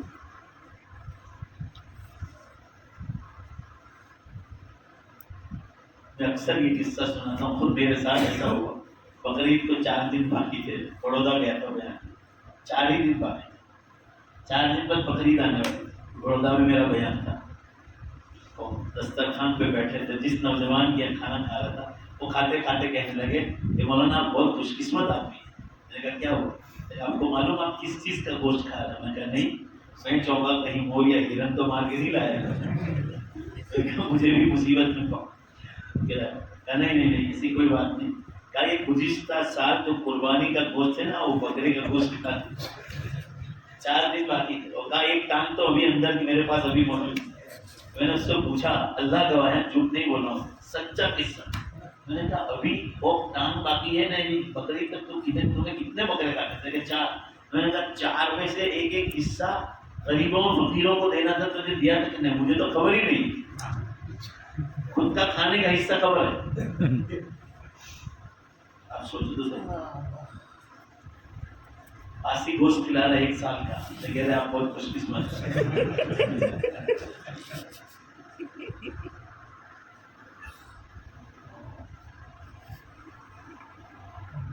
اب اس کو مذاق میں نہ نکال، یہ بات میں سچ کہہ رہا ہوں۔ بہت زیادہ لوگ گمراہی میں مشہور، جو لوگ پورا سال بکرے کا گوشت کھانے کی طاقت رکھتے ہیں وہ ایسی حرکتیں کرتے ہیں، بڑے بڑے فروزن مشینوں میں بکرے اتارتے ہیں۔ آپ میں سے کسی کو برا لگے تو 2 لقمے زیادہ کھا لیں۔ میں اپنی زندگی میں عمل کرتا ہوں، پہلے اس کے بعد ہی لوگوں کو کرتا ہوں۔ میں خود گاڑی لے کر گاؤں کے جتنے بھی غریب ہیں میں اپنا حصہ تھوڑا رکھتا ہوں، اور میرے حصے میں سے بھی غریبوں میں ڈالتا ہوں۔ رشتہ دار، سسرالی رشتہ دار، دوست احباب سب کو دینے کے بعد ایک بڑا حصہ میں غریبوں کو اپنے ہاتھ سے، گاؤں کے 100 سے زیادہ گھر ہیں ان کو دینے جاتا ہوں، 500 گرام، جس کو کبھی نہیں کھاتے، وہ بیچارے خوش ہو کر 2 دل سے دعائیں دیتے ہیں کہ پورے گاؤں میں سے بکرے کا 1 حصہ ہے۔ 100-150 بکرے کرتے ہیں تو وہ کہہ رہے کہ 1 حصہ بھی آتا نہیں، تو اس سے دے دیتے تو مالداروں کو دیتے ہیں۔ یہ گمراہی، پہلے عمل کرو تو لوگوں کو پسند ہوگا۔ کل میں جہاں بیان کرنے کے لیے گیا تھا وہاں مسجد پر 40-50 لاکھ کی مسجد بنی، اس میں نے خود یہاں بھی چندہ کرایا کئی بار ادھر ادھر جا کے، تو ابھی بھی 1.25 لاکھ ادھاٹن کر لیا مسجد کا۔ جب میرے پیچھے آ رہے بیان میں کہ چندہ باقی ہے 1.25 لاکھ ہے، میں کہا بند کرو تو تم نے ادھاٹن کر لیا، بار بار بھیک مانگنے جاتے ہو، ایک دن مجھے ہی بلا لو آپ کی مسجد میں، آپ کے محلے میں سے ہی 1.25 لاکھ کر دیں۔ کل میں نے اعلان کیا، میں نے پہلے 5,000 روپے دیے، میں نے عمل کر کے بتایا، ایک ہی مجلس میں 1.25 لاکھ روپے ہو کر میں کہیں چندہ کرنے جائیے گا، ایک نئی کام کرنا تھا، ہو گیا۔ اگر پہلے میں نے عملی نمونہ پیش کیا کہ میں بھی پہلے دیتا ہوں، آپ بھی، میں آپ کو کہہ رہا ہوں اللہ کا شکر ہے میں غریبوں کو پہلے دیتا ہوں بکروں کا کچھ، اس کے بعد میں لوگوں کو کرتا ہوں۔ یہ اللہ کا حکم ہے، پورا مجمع زور سے بولو، غریبوں کو دینا یہ اللہ کا حکم ہے، جیسے نماز حکم ہے، روزہ حکم ہے، یہ بھی اللہ کا حکم ہے۔ تو آپ کی قربانی کیا ہے؟ فقہاء نے تو 3 حصے واجب کر کے لکھے ہیں، بعض فقہاء تو بہت متشدد اس معاملے میں، آپ سال بھر کھاتے ہو اس کے باوجود غریبوں کا حق مانتے ہیں۔ یہ جو پیسہ اللہ نے دیا ہے یہ اللہ کا مال ہے، آپ کے باپ دادا کا مال نہیں، لہٰذا اس میں سے غریبوں کو جو ہے تقسیم کرنا چاہیے۔ پہلے زور سے انشاءاللہ بولو کہ گھر میں سے بکرا کٹے گا تو غریبوں کو ضرور دیں، اللہ توفیق عطا فرمائے۔ بڑے میں سے بھی دو، اس میں سے بھی حصہ ضروری ہے نکالنا، اور ہمیشہ قربانی میں خیال رکھو، پردے کے اندر کرو، کوئی غیر مسلم کو تکلیف نہ ہو، اس کی ہڈیاں گوشت اس کے چھیچڑے وغیرہ سلیقے سے رکھو، باہر ادھر ادھر نہ پھینکو، اس کی گندگیاں ادھر ادھر نہ ڈالو، اس کی ہوجڑیوں کو دفن کرنے کا انتظام کرو، بدبو نہ پھیلے، اس کے سارے انتظامات کرو۔ بعض دفعہ چھوٹے چھوٹے مسائل میں لڑائی جھگڑے کھڑے ہو، لوگ تماشائی بن کر ریڈی رہتے ہیں کہ کب موقع مل جائے مسلمانوں سے لڑائی کر لی جائے۔ اس لیے قربانی سنت کے مطابق کرو، اور پہلے دن کرنا زیادہ ثواب، دوسرے دن کرنے میں ثواب کم ہو جاتا ہے، اور آخر دن میں اور کم ہو جاتا ہے۔ فضیلت پہلے دن کی زیادہ ہے، اور ہو سکے اپنے ہاتھ سے ہی جو ہے اس کو ذبح کرو اللہ کے نام پر۔ چھڑا بہت تیز رکھو، مشکات شریف کی حدیث میں ہے چھڑا تیز نہ ہو اور جانور کو تکلیف ہوگی، حدیث میں ہے تو اللہ آپ کی نیکیوں کو کم کرتے، اس کو تکلیف ہوتی، اس لیے اس کا خاص خیال رکھا گیا کہ چھڑا تیز رکھو۔ جانور کو تکلیف ہوتی ہے نا، اس میں ہماری نیکیاں کم کر دیتے۔ میں آپ کو ایک مثال دوں، بخاری شریف کے بعد صحیح کتاب ہے صحیح مسلم، اس میں ایک حرام جانور کا ذکر آتا ہے جس کو ہم لوگ کیکڑا بولتے ہیں، ہمارے یہاں معلوم نہیں ہم لوگ کیا کہتے ہیں، جس کو مارتے بچے ہیڑا بولتے ہیں، جی ہاں کیا بولتے ہیں آپ لوگ؟ ہڈو۔ ہاں، حدیث میں ہے حضرت ابراہیم علیہ السلام کو جب نمرود نے آگ میں ڈالا تھا تو اس جانور نے مارنے کی کوشش کی، اس کی نسل کو مارنے کا اللہ نے حکم دیا، اور حدیث میں ہے کہ ایک پتھر سے جو کوئی مار ڈالے تو 100 نیکی، اور دوسرا پتھر سے مارے گا، ایک پتھر سے نہ مارا تو 50 نیکی کم ہو جائے، اور تیسرے پتھر سے جان نکلی تو 25 ہو جائے گی، اور چوتھے پتھر سے آئے گی تو 12.5 ہو جائے گی۔ یعنی اندازہ لگاؤ، حدیث میں یہ بات ہے کہ یہ جو دوسرا پتھر پر ملا تو آپ کی 50 نیکی کم اس لیے کی کہ اس کی جان نکلنے میں تکلیف ہوئی اس کو، تو اللہ آپ کی نیکی کو کم کرے۔ تو سمجھ رہے ہو بھائی، بولو نا بات، حرام جانور کی تکلیف پر آپ کی نیکیاں کم کر دیتا ہے، تو بولو زور سے بے شک حلال جانور جو قربانی کے جانور ہیں اس کو ذبح کرتے وقت تکلیف ہوگی تو نیکیاں نہیں کاٹے گا۔ یہ حدیث سے استدلال ہے۔ اللہ ہم سب کو صحیح سمجھ کی توفیق عطا فرمائے۔ تو اس طرح قربانی کا ہو، کہاں مسئلہ حج بیت اللہ کا، زندگی میں ایک بار حج کرنے کا، قیامت کے دن نماز اور روزہ ہر مالدار غریب ہر ایک کو پوچھا جائے، اس میں سے کوئی چھوٹے گا۔ زکوٰۃ کا سوال مالداروں سے ہو، حج کا سوال مالداروں سے ہو۔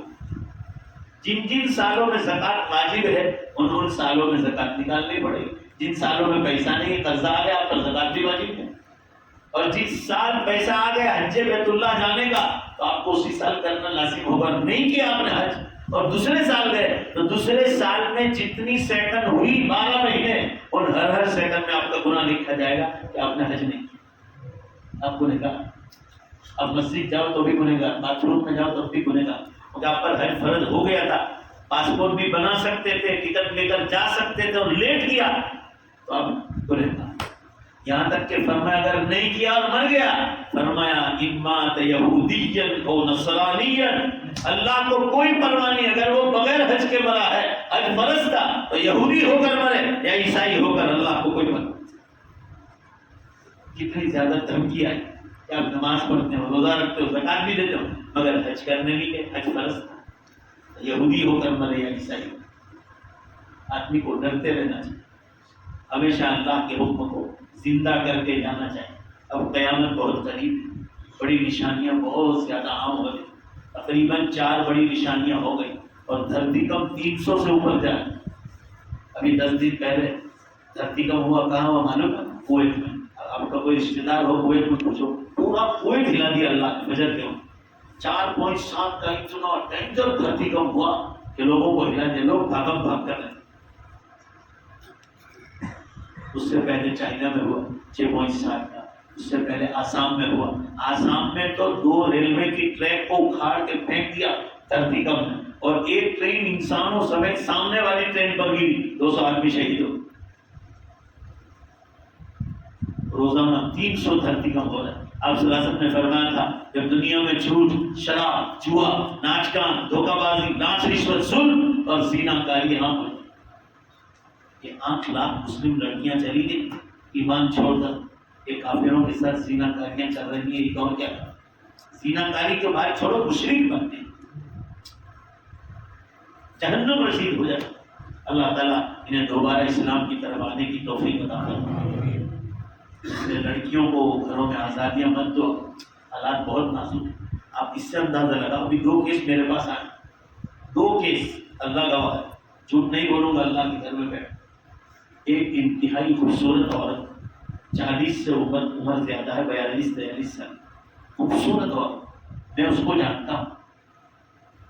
جوان بچے اور بچیاں ہیں, اس کو چھوڑ کر, شوہر حیات ہے, اس کو چھوڑ کر پڑوس میں ایک کرایہ دار آیا تھا, اس کے ساتھ 8 دن عیاشی کر گئے. شوہر موجود ہے, اب زنا کاریوں کا اندازہ لگا. یہ تو اچھا تھا, وہ آدمی اچھا تھا, طلاق نہیں دی, اور بچوں کی وجہ سے اس کو سنبھال لیا. ہم نے کہا تو مان گئے, اور ہم نے سہولت سے کہا تو توبہ کر, شرما کر. 8 دن غیر کے ساتھ رہتا ہے. اور ابھی کا تازہ قصہ, ابھی تو قصہ ادھورا ہے. 2 چھوٹے چھوٹے بچے, شوہر موجود, میں کسی گاؤں کا نام نہیں لوں گا, شوہر موجود, اور دوسرے کنوارے لڑکے کے ساتھ واقعی 10 دن. شوہر نے بھی انکار کر دیا, ماں باپ بھی انکار کر دیا. دوسرے غیر محرم کی یہاں رہتی تھی, اب نے سمجھایا تو ماں باپ کے گھر تک ابھی پہنچایا. اب اس کے شوہر کو ہم سمجھا رہے ہیں, مگر ابھی تک وہ سمجھا نہیں, طلاق نہیں دی اس نے, تو کو سمجھا رہے ہیں کہ وہ بچوں کی وجہ سے معاف کر, اس کا معاملہ اللہ کے ساتھ ہے, یہ توبہ کر لے گی, توبہ نہ کرے تو ایک چانس دے. اب سوچ لو زنا کاریاں کہاں تک پہنچی. کوئی تنکاریہ کی کتنی خوبصورت لڑکی, ہیروئن کو شرما دے. مجھے خود تنکاریہ والوں نے بتایا, پانی پوری بیچنے والے کے ساتھ وہاں سے روانہ ہو, 3 دن کے بعد سب کے چچا زاد بھائی, اتنا خوبصورت لڑکا کہ آنکھ لگ جائے, اس لڑکے کے ساتھ شادی تھی, وہ کالے نیوٹے کے ساتھ چلے, دیکھنے کو بھی اچھا نہیں لگا, وہ بھی غیر مسلم. اب سوچ لو یہ کیا ہے, یہ موبائل, پیسہ, آزادی, دین سے دوری, یہ سب اس کا نتیجہ ہے. اور کڑوے گھوٹ بھی ہو, روز ایک تماشا بن گیا, روز واٹس ایپ پہ آیا, فلاں مسلم لڑکی ہندو کے ساتھ عرضی کرنے کے لیے داخل. یہ سب قیامت کی نشانی, زنا کاریاں عام ہو جائیں. حدیث میں ہے شریف لوگ بدماش بن جائیں, شریف لوگ بدماش بن جائیں. آپ صلی اللہ علیہ وسلم نے فرمایا اذا امتلأت الارض بالمعاصی, جب زمین گناہوں سے بھر جائے گی تو اللہ تعالیٰ ٹائم میں سے برکت کو اٹھا. حدیث مشکات, بخاری مسلم دونوں کی متفق علیہ روایت ہے کہ ایک برس ایک مہینے کے برابر ہو جائے گا, مہینہ ہفتے کے برابر, ہفتہ دن میں دن, گھنٹے میں گھنٹہ, منٹ میں منٹ. حدیث میں ہے ماچس کی چنگاری کے برابر. پورا مجمع جواب دو, زور سے بولو بھائی, ٹائم میں برکت ہے, اٹھا دیا. ابھی ہم رمضان کا راہ دیکھ رہے ہیں, رمضان بھی نکل گیا, عید بھی چلی گئی, بقرعید سامنے آتے, لو آپ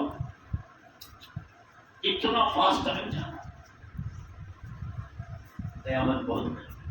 آخری بات, 20 کتابیں اس وقت مارکیٹ میں آ گئی, ان میں سے چند کا میں نے مطالعہ کر لیا عربی میں کے, اور اس میں سے زیادہ تر عربی ہے, کم اردو میں ہے. ان 20 کتاب کا خلاصہ یہ ہے کہ دجال کے نکلنے کے جو علامات بتلائی گئی وہ زیادہ تر کھل گئی. یہ نکلا تو حضرت عیسیٰ علیہ السلام کو آسمانوں سے اتاریں گے اور امام نبی کا ظہور بھی ہوتا ہے. آپ کو کسی کو یقین نہ ہے تو اللہ تعالیٰ سے پوچھ لو, اللہ تعالیٰ آپ کو بتلا دے گا کہ قیامت قریب ہے کہ اللہ کے بندو جاگو. یہ بیکانیر راجستھان کے ایک شہر, اور ڈاکٹر تبریز کر کے کوئی ہے, روزانہ میسج کر رہے ہیں مجھے کہ مولانا یہ خواب مجھے بہت پریشان کر رہا ہے. خواب یہی دیکھ رہا ہے, ڈاکٹر ہے, کہ میں قیامت بہت قریب ہے, کہ میں آسمان و زمین کو ٹوٹتے ہوئے دیکھ رہا ہوں.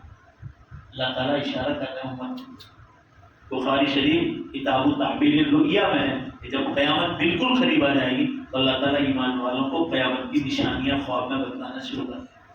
ویراول کے پاس ایک شہر ہے کولینار، ہمارا عمران صاحب، میں جاتا ہوں تو میرے آگے پیچھے رہتے ہیں۔ اگر یہ قیامت والی میری باتوں سے اتفاق نہیں رکھتے، دل میں رکھتے تھے، ابھی انہوں نے کوئی خواب دیکھا، انہوں نے خود نے دیکھا، مجھے میسج بھیجا کہ مولانا میں آپ سے معافی چاہتا ہوں۔ میں نے کہا کیا بات؟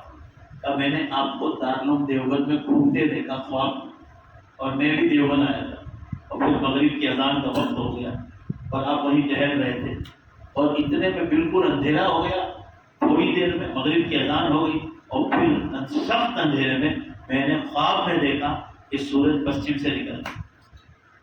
کہنے لگے کہ مولانا آج تک میں آپ کی باتوں کو نہیں مانتا تھا، اب میں کان پکڑتا ہوں کہ مجھے اللہ تعالیٰ نے بتایا کہ واقعی قیامت بہت قریب۔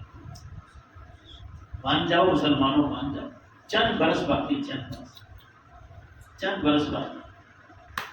میرے پاس ابھی سعودیہ سے کتاب ہے عربی میں، اشراط الساعہ، قیامت کی نشانیاں، شیخ یوسف الوابل کی کتاب، اتنی ضخیم کتاب نے ٹھوس دلائل سے ثابت کیا ہے کہ قیامت بہت ہے۔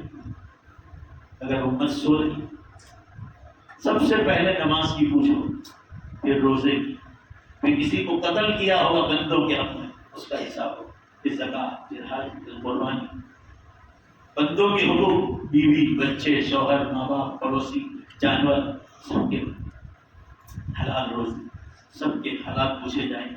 لاؤ ہمارا حساب لاؤ کہ تم نے کٹھور میں، آمولی میں واٹر ورکس کے پانی کا بل دیا، آسمانوں سے ہم پانی برساتے تھے، اس پانی کا بل، ہم نے ہوائیں دی تھی جس سے تم سانس لیتے تھے، اس ہوا کا بل لاؤ، پیسہ باقی، زمینوں سے ہم پانی کے چشمے نکالتے تھے، آسمان کے پانی سے تمہاری زمینیں لہلاتی، تم گیہوں، چاول، مٹر، مکئی، گنا، جو کچھ کھانے پکاتے تھے وہ سب ہمارا، ان سب کا حساب۔ جب گرام پنچایت کو اور تعلقہ پنچایت کو حساب مانگنے کا حق ہے، پورا مجمع زور سے بے شک بولو کہ اللہ جس نے پیدا کیا اس کو حساب مانگنے کا حق نہیں۔ اس لیے قیامت کو رکھا، امت کو جگاؤ، جہاں بھی جاؤ قیامت کا ذکر کرو کہ قیامت قریب ہے۔ اللہ تعالیٰ ہم سب کو آخرت کی تیاری کی توفیق عطا فرمائے، اللہ ہمارے اس بیٹھنے کو قبول فرمائے، اللہ ہمارے یہ سارے علماء کرام جو تشریف لائے ان کو بھی جزائے خیر دے، ہمارے یوسف بھائی، مولانا حسین صاحب اور ان حضرات نے جو محنت کی اور یہ مجمع جمع کیا، اللہ تعالیٰ شان ہو ان کو دنیا اور آخرت میں اس کا بہتر بدلہ عطا فرمائے، اور آپ حضرات تشریف لائے اللہ آپ کو بھی اس کا بہتر بدلہ عطا فرمائے۔ وآخر دعوانا ان الحمدللہ رب العالمین۔ پہلے وعدہ کر کے جاؤ کہ انشاءاللہ آخرت کی اور قیامت کی زور سے بولو، انشاءاللہ زوردار تیاری کریں گے، اللہ سب کو توفیق عطا فرمائے۔ وآخر دعوانا ان الحمدللہ رب العالمین۔ یہ دو علماء کرام میں جانتا ہوں ان کو، یہ حضرات جو ہے تشریف لائے ہیں، ایک تو پٹنہ بہار سے ہیں، یہ بھی بہاری سے تعلق ہے، ادارہ ملی فلاحی فاؤنڈیشن سے، ان کو زکوٰۃ، صدقات اور للہ تینوں سے تعاون فرمائیں۔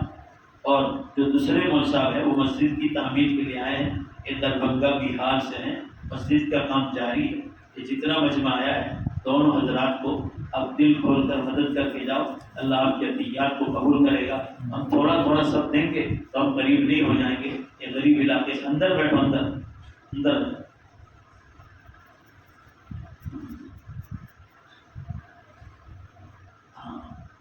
حضرات کو دل کھول کر مدد کر کے جائیں۔ میں ان لوگوں کے علاقے میں جاتا ہوں، بہار اور بچھڑا ہوا اور غریب علاقہ ہے، ہم لوگ بہت آسودہ ہیں۔ اللہ تعالیٰ جو ہم سب کو توفیق عطا فرمائے۔ درود شریف پر اللہ دعا کریں۔ بسم اللہ الرحمن الرحیم، الحمد للہ رب العالمین والعاقبۃ للمتقین والصلاۃ والسلام علی خیر خلق محمد وآلہ وصحبہ اجمعین۔ ربنا آتنا فی الدنیا حسنہ وفی الآخرۃ حسنہ وقنا عذاب النار۔ اے اللہ ہم سب کی مغفرت فرما، اے اللہ ہم سب کی مغفرت فرما، اے اللہ ہم سب کی مغفرت فرما، ہمیں لمبی عمر عطا فرما، نیک اعمال کے ساتھ، تندرستی کے ساتھ، گناہوں سے بچاتے ہوئے، تیرے دین کا کام کراتے ہوئے، اور مولا جب دنیا سے جانے کا وقت آ جائے ہم سب کا خاتمہ ایمان پر ہو۔ اے اللہ ایمان پر موت کی بھیک مانگتے ہیں، ہم سب کو ایمان پر موت عطا فرما۔ ہمارے یوسف بھائی، مولانا حسین صاحب اور دیگر نوجوانوں جو محنت کی ہے، اے اللہ ان کے ماں باپ کی مغفرت فرما، اے اللہ ان کے تمام رشتہ داروں کی مغفرت فرما، ان کی قبروں کو نور سے منور فرما، اس مجلس کا ثواب ان کے رشتہ داروں کو تمام امت کو ہم اپنے فضل و کرم سے پہنچا، اے اللہ ہم سب کے ماں باپ کی بخشش فرما، ان کی قبروں کو نور سے منور فرما، بال بال ان کی بخشش فرما، قبروں میں ان کو راحت عطا فرما، ان کی قبروں کو جنت کے باغیچوں کا اقبال فرما، اے اللہ ان کا حشر نبیوں کے ساتھ، صدیقین، شہداء، صالحین اور صالحات کے ساتھ فرما، اللہ ان کی قبروں پر نور کی بارش نازل فرما، رحمتیں، برکتیں اور مغفرتوں سے اے اللہ ان کی قبروں کو ڈھانپ لے مولا، جب ہماری باری آئے ہماری قبر پر بھی نور کی بارش نازل فرما، ایمان پر موت کی بھیک مانگتے ہیں، ہم سب کو ایمان پر موت عطا فرما، جن کے ماں باپ زندہ ہیں اے اللہ انہیں خدمت کر کے دعائیں لینے کی توفیق عطا فرما، امت کے بیماروں کو شفا عطا فرما، ہمارے عزیز دوست وسیع بھائی ہیں صورت میں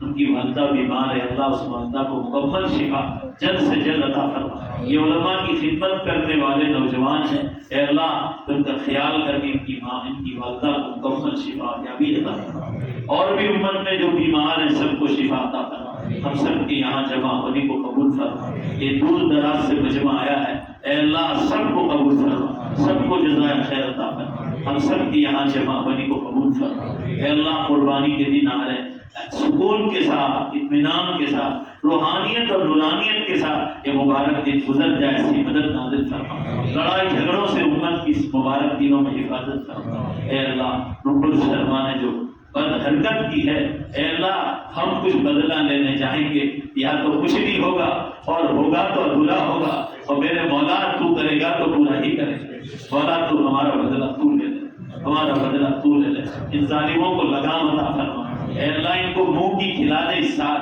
2024 میں ان کو منہ کی کھلا دے پروردگار، بڑا ظلم بڑھ گیا ہے تیرے نبی کی محبت میں، رانچی میں ایک نوجوان نے جام شہادت پی لیا، اے اللہ تیرے نبی کی محبت میں اس نے جام شہادت پی، اے اللہ اس کی مغفرت فرما، اسے جنت میں اعلیٰ مقام عطا فرما، اس مدثر نام کی اس کی مزار کو جنت کے باغیچوں کے ایک باغ بنا دے، ان کے گھر والوں کو بہترین صبر عطا فرما، زخمی لوگوں کو شفا عطا فرما، ہم سب کے یہاں جمع ہونے کو قبول فرما، اے اللہ حج بیت اللہ جانے والوں کے حج کو قبول فرما، اے اللہ ہم سب کے لیے حج بیت اللہ آسان فرما، ہمیں توفیق عطا فرما، ہم تیرے گھر کا دیدار کریں، تیرے نبی کے حرم کا دیدار کریں، اے اللہ ہم سب کو نیک اعمال کی توفیق عطا فرما، قیامت بہت قریب ہے، امت کو جاگنے کی توفیق عطا فرما، ہمیں دور دراز تک قیامت کی خبر پہنچانے کی توفیق عطا فرما، سوئی ہوئی امت کو جگانے کی توفیق عطا فرما، ہماری دعاؤں کو قبول فرما، یہ مدرسے والے جو چندوں کے لیے آتے ہیں اے اللہ ان کی بھی مدد نازل فرما، ہماری دعاؤں کو اپنے فضل و کرم سے قبول فرما، برحمتک یا ارحم۔ پیسہ بدرا ان کی امداد کر کے جائیں بھولے